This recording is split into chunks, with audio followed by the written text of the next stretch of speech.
Hello and welcome back to the Publisher Podcast from Media Voices. I'm Esther Thorpe, and a quick note to apologise for the disappearance of last week's episode. We put it out hoping what we'd done with the audio would be sufficient, but we reviewed it again on Monday morning and it just wasn't good enough, so apologies about that.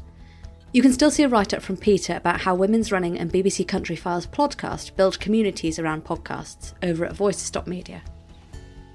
This episode also features audio recorded on our backup devices from the Publisher Summits, so once again it's not studio quality, but is much more listenable.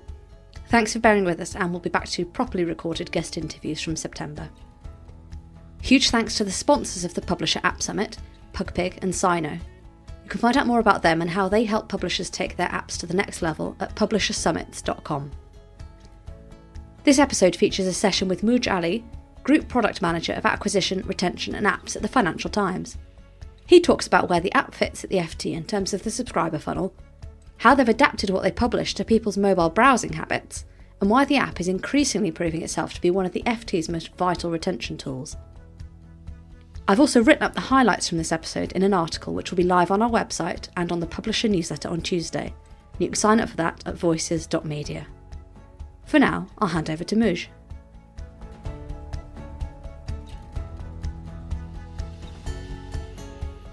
So, I'm Muj. I'm a Group Product Manager at the Financial Times. I look after the acquisition, retention and the FT apps, so the FT Edit, the FT Domain app.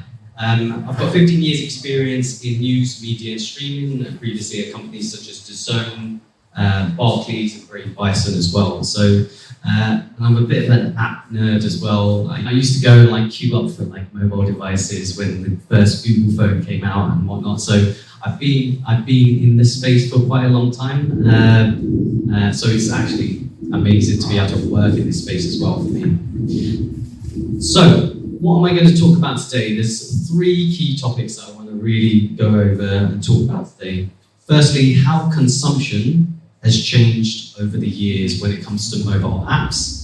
Secondly, creating experiences around this concept at the FT we call pockets of time, which I'll go into a little bit more detail afterwards. And then thirdly, why the app is an important channel for retention. Now I hope to bring you a bunch of insights that you can probably take a load of screenshots like shots from your camera. So to start with, the first topic I'd like to chat about is mobile consumption and how that's changed over the years, and also the opportunities around retention that you may be able to also explore. So the way that people consume news has fundamentally changed. I'm sure you all know, but mobile is no longer a secondary platform. It is a primary platform that everyone comes to right at the beginning of the day and the end of the day with it as well. At the FT, over 70% of our subscriber traffic comes via the mobile app, which is huge, and that's massively grown over the last 5 years, especially post-COVID. It is the most engaged channel that we have, but also the most underutilized, partly because of investment, but in general, it is a place that we want to continue to grow. The reason why we want to talk about this now is because post-pandemic, people are curating their digital environments more intentionally. So whatever they have in their app home screens, that's what you're contended with. And if you're not in that curated space, like the home screen of your device, you're pretty much out of mind. So having the app as a place on someone's home screen or on their mobile device is really, really important, and is a focus for the FT. One thing that we've continued to find post-COVID, so these are graphs from 2020 to end of 2024. We found that since COVID, usage specifically around mobile apps has really propelled. Web growth is declining and app is growing, and we want to take advantage of that opportunity. The shifts in demand have changed over time. So pre-2020, apps were quite functional, quite passive platforms. When it came to 2020, you all experienced COVID. How important were how important were apps for you all during COVID? I bet you all downloaded TikTok. I I did. Probably not everyone then, so I'll get a few nods. No. So there's the news applications really started to spike around about 2020 to 2022, and they became an essential part of a person's daily life to be able to understand what's going on in the world. Around about 2022, it started to plateau a little bit. However, the subscribers that we've grown over the 2020 period really did stick with us and become really sticky.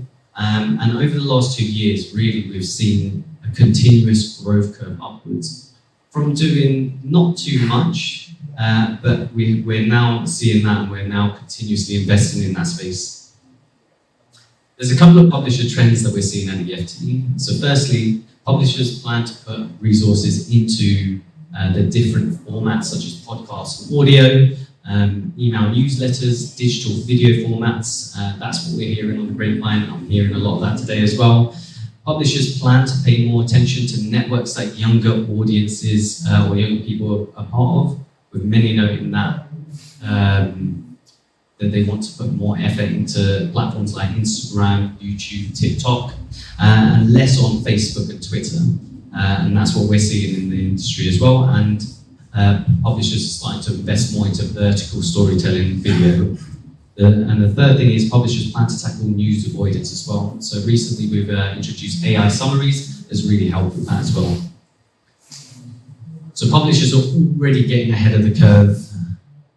Companies such as the New York Times, The Guardian have created specific tools and app functionality specific for their app audience, and they found a huge upcurve in retention within their apps because of that reason. So the industry is moving in the direction of being more mobile first.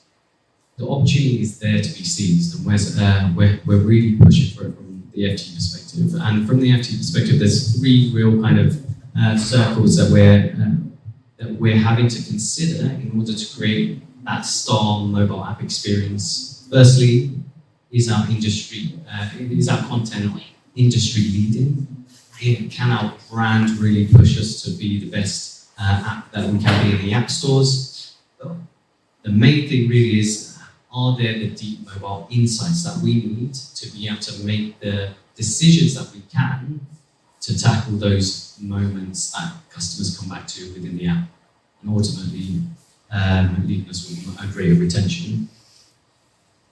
So around 2 or 3 years ago for the FT, it was time for a bit of a reset and a time for us to rethink our approach. Rethink our approach firstly to create longer term retention by becoming intentionally more mobile first. How do we do that? We do that by understanding what our pockets of times are that customers come to the FT, firstly, and then secondly, by creating for those pockets of times. So let me get into what that actually means.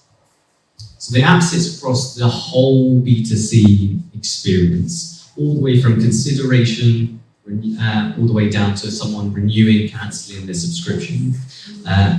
But where the real opportunity for the app is, once they get into the FT app, they want to find content, they want to consume content. So that kind of building that habit.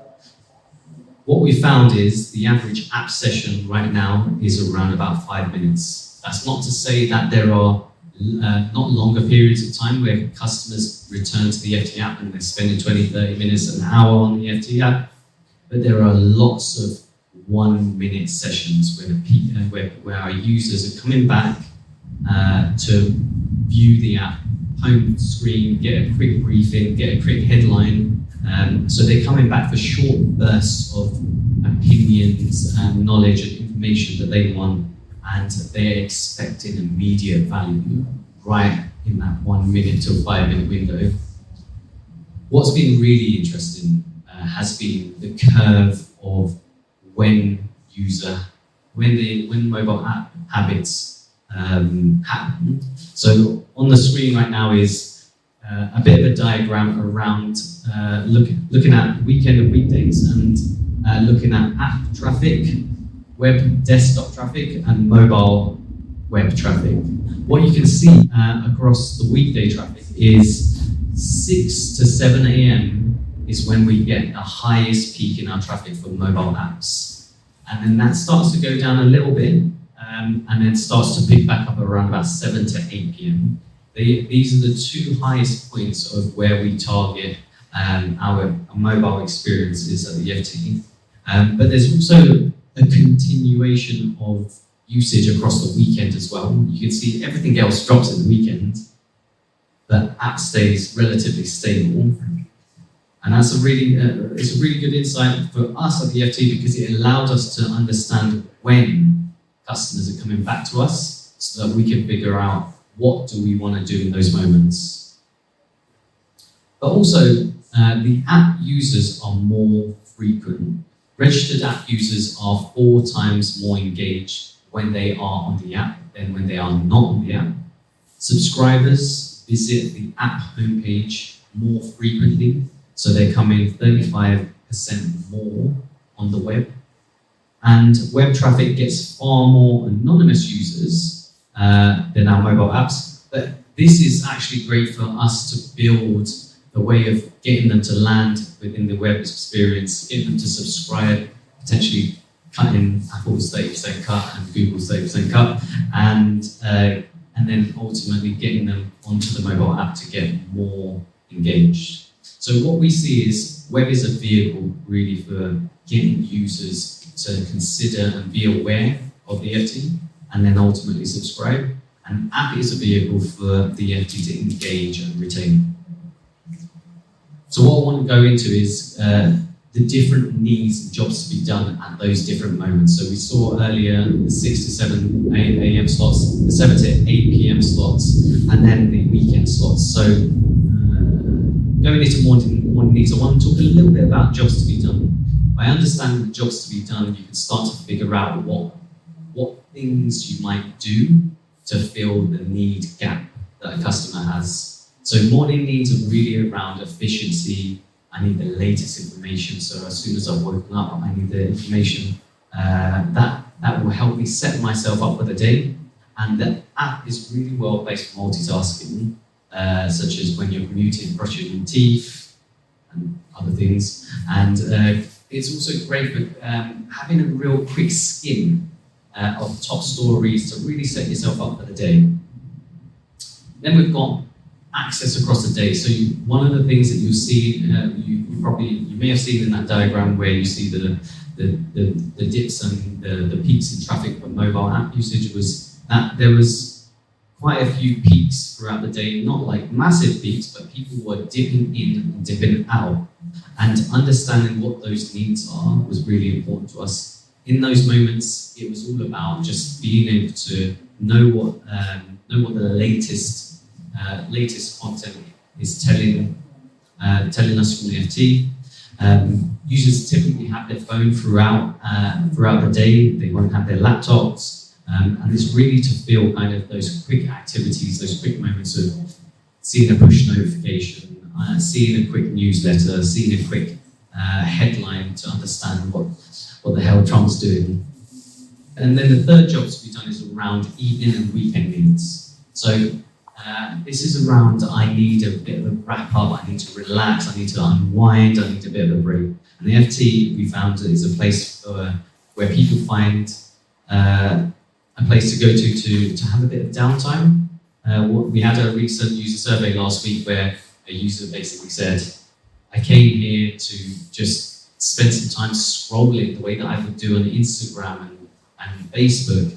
And it was really interesting because what we found was we're not just competing with other publishers in the space for views and whatnot, but we're also competing against the Facebooks, the Instagrams, this all the time that could potentially be consumed by a user through their app homepage. And this really kind of leads to the fact that we're seeing a huge amount of subscribers that are only on the app or using the app primarily are 37% less likely to cancel than non-app users. So already we're starting to see the shift from doing some minor things around balancing out the fact that app users are a great tool for retention. So here's some a few quick key insights that you could probably take away. Mobile users are typically have their phone with them throughout the day, and they have spare moments and use their device for a way of filling time throughout the day. And app users spend less time on the publisher news app, in this case FT, but are coming back more often. The thing that I would want you all to think about really is find out when users come to the app, because when you find out when users come to the app, you can start to segment and cohort customers in and figure out why they're coming at those specific points and optimize for those experiences. So, the final topic that I'm going to talk about a little bit around is how you can retain via your app. The app is the most powerful retention tool that we have to create long-term subscribers at the FT. Really is because the high usage that people have, the continuous frequency that people have when coming back to the FT, the fact that there is lower churn, the ease of use to make the app a habitual tool to use, and ultimately the stickiness that it starts to grow in the app. There are three real strategies that we've used at the FT to drive retention within the app.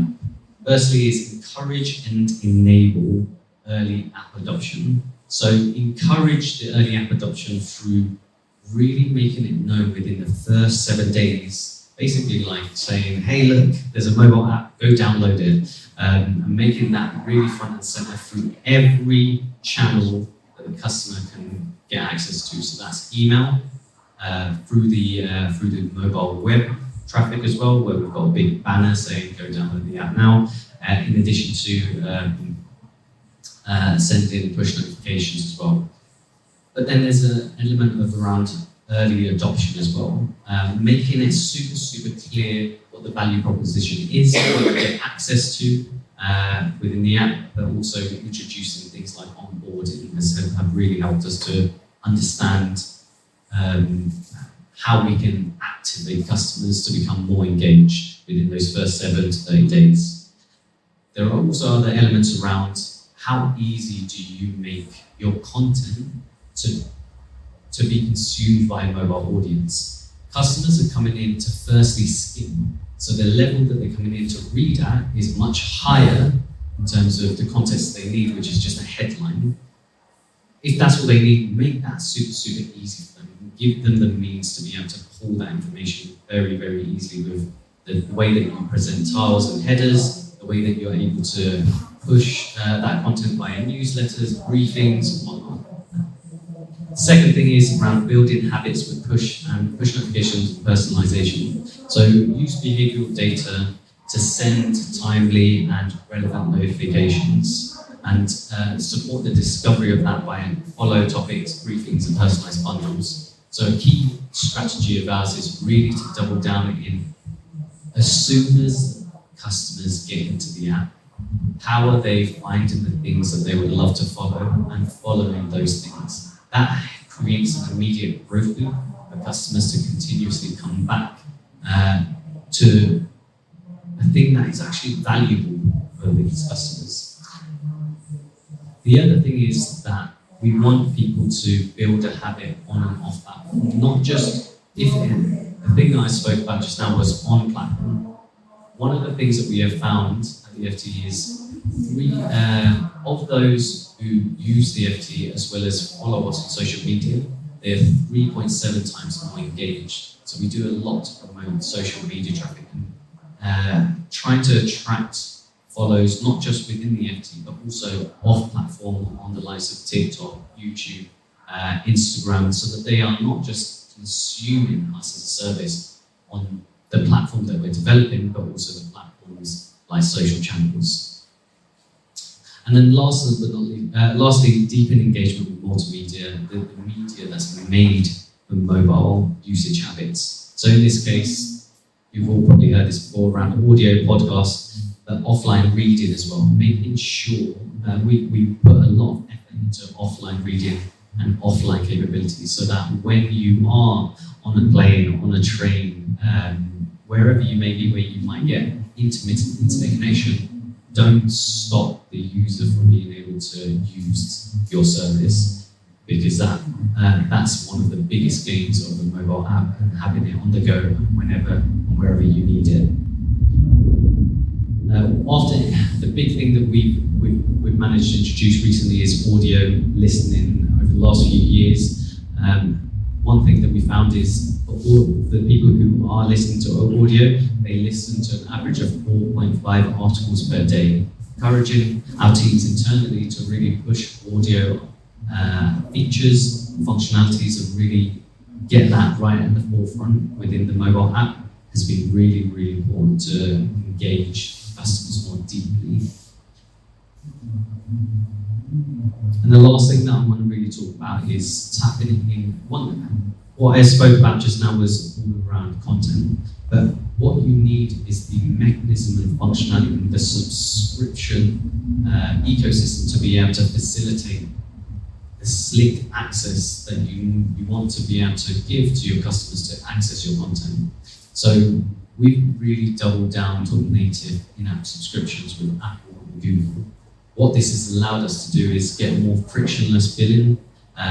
People actually trust the payment methods that are coming from Google and Apple, where they already have their cards stored on file. The ability to just tap and feel like a payment is done rather than filling out any details. And in addition, people are more comfortable with the ecosystem locking that if Apple is providing this functionality, I'm more inclined to pay for the service. So that's a really, really big theme that will help us. That's helped us to really retain our customers. We actually went through where we're thinking about reintroducing, off the back of the big Spotify case, the fact that they can have web sign up rather than giving Apple the 30% cut and implementing in-app purchases. However, we actually built web sign up about 2.5 years ago. We found that since we implemented native in-app purchases, the retention has been higher, but the conversion has also been double. So pretty much double over the last few years since we introduced in-app purchase payments, on-click payments. So that's been really, really impactful. So a couple of closing remarks for you to take away. Mobile behaviours have really transformed, and so must we. So people's daily news habits are now becoming more and more mobile first. Ask yourself, is your experience that you've got within your publisher apps designed for today's mobile reality? And if it's not, what are you going to do about it? Second thing is creating experiences for blocks of time. So understand when and why people want to use your app. By understanding these things, you are able to optimize for those moments, those pockets of times, and make it effortlessly for customers to dip in and dip out of your app. And the thing that, as we found through the subscription mechanisms that we have in the content that we're now gearing towards being more mobile first, the app is your retention engine. Encourage and enable that early adoption and build experiences that match those mobile needs and those mobile jobs to be done. That's me. Thank you.